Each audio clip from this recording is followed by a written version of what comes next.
Praise the Lord. ஆண்டவர் ரட்சகருமாக இயேசு கிறிஸ்துவின் நாமத்தில் உங்களுக்கு அன்பின் வாழ்த்துக்கள். சேனைகளின் கர்த்தர் நம்மோடு கூட இருக்கிறார். இன்றைக்கு ஆண்டவர் நம்மோடு கூட ஒரு வசனத்தின் மூலமாய் பேச போகிறார். சங்கீதம் 18ஆம் அதிகாரம் 28ஆம் வசனம் வாசிக்கிறேன்.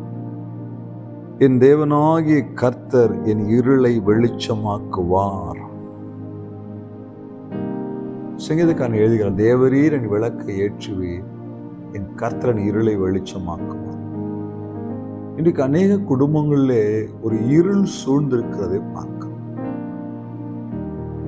அந்த இருள் கொஞ்சம் கொஞ்சமாய் அந்த குடும்பத்தை அப்படியே விழுங்கி அந்த வீட்டுக்குள்ளே ஒளி இல்லாதபடி செய்து விடுகிறது.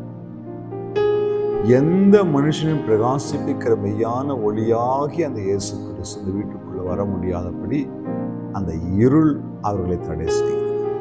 ஏதோ ஒரு இருள், அடிமைத்தன இருள், பாவ இருள், சாப இருள், வியாதி என்கிற இருள், ஏதோ ஒரு இருள். அதனால இன்னைக்கு ஆண்டவர் சொல்றாரு, என் இருளை வெளிச்சமாக்க போகிறார். விசுவாசிக்கிறீங்களா? இன்னைக்கு உங்க குடும்பத்தை சூழ்ந்திருக்கிற அந்த இருள், உங்கள் வேலையை சூழ்ந்திருக்கிற இருள், உங்கள் பிள்ளைகளை சூழ்ந்திருக்கிற இருள் இயேசு கிறிஸ்துவின் நாமத்தில் விலகி வெளிச்சம் உண்டாக போகிறது. இந்த இருள் சாசுக்குரியது. நாம் வெளிச்சத்தின் பிள்ளைகளாய் இருக்கிறோம். மலை மேல் உள்ள பட்டணமாய் இருக்கிறோம்.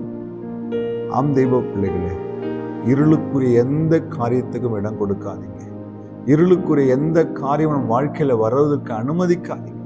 இருளுக்குரிய எந்த காரியத்துக்கும் நீங்கள் ஒருபோதும் இடம் கொடுத்து விடாதிருங்கள் தெய்வ பிள்ளைகளே. இன்றைக்கு ஆண்டவர் உங்களுக்கு ஒரு காரியம் செய்யப்படுறாரு.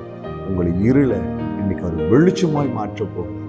இனி எந்த நிலைமையிலும் அந்த இருள் உங்களை தொடராதபடி, வீட்டுக்குள்ள நுழையாதபடிக்கு கர்த்தர் அந்த வீட்டிற்கு வெளிச்சமாயிருப்பார். வேதம் சொல்லுது, அவரே உனக்கு நித்திய வெளிச்சமாயிருப்பார். உன் சூரியன் இனி அஸ்தமிப்பதில்லை, உன் சந்திரன் இனி மறைவதில்லை. அவரே உனக்கு நித்திய வெளிச்சமாயிருப்பார். அந்த நித்திய வெளிச்சமாயிருக்கிற தேவன், நம்மை பிரகாசிக்க செய்கிற தேவன் நம் குடும்பத்துக்குள்ள இன்றைக்கு வரப்போகிறார். இருள் வெளியே போக போகுது.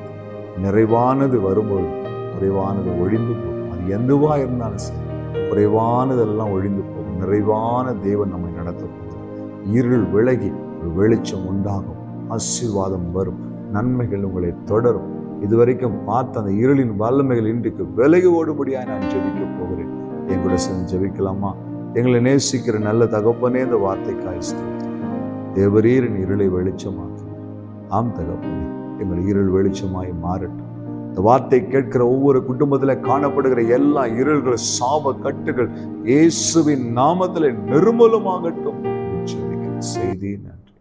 இயேசு கிறிஸ்துவின் நாமத்தில் பிதாவே. Hallelujah. God bless you.